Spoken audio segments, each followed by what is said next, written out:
It was the day Vladimir Putin became the most powerful Russian leader since the Tsars. On March the 14th last year, he was re-elected president with a crushing majority, consigning his token opponents to oblivion. But his first promise was to give power back to the people.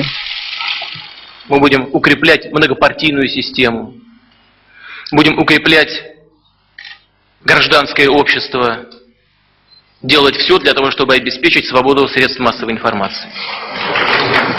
It didn't take long for the promise to be broken, with exquisitely Russian irony.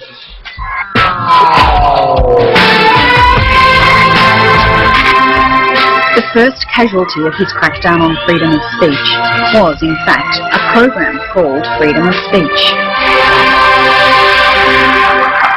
Добрый вечер.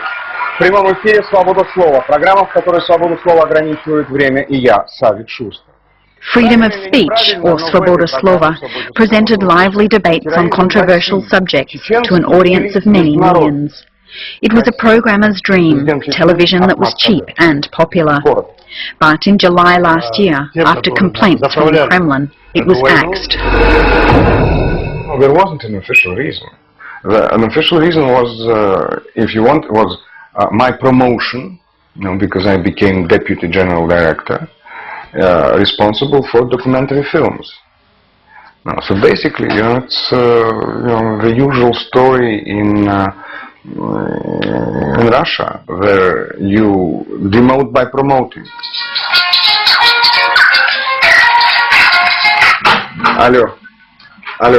Like most journalists, Savik Shuster had no choice but to accept his television station buckling to political pressure. Once a bastion of independent journalism, NTV is now controlled by a government subsidiary that dictates editorial policy. Ну, ты понимаешь, 60 минут это расследовательская журналистика, да? У нас сегодня нету расследовательской журналистики. У нас нет журналистики сегодня. As the other two national television networks are also Kremlin-controlled, there's no place for freedom of speech.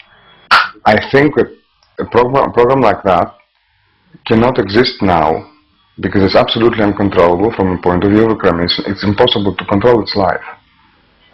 And whatever happens, happens.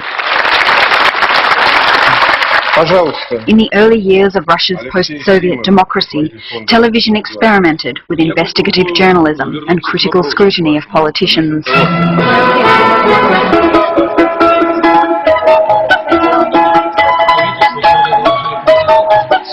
But these days, it's becoming uncannily similar to the controlled party line of Soviet days, with nightly news little more than a chronicle of the leader's day.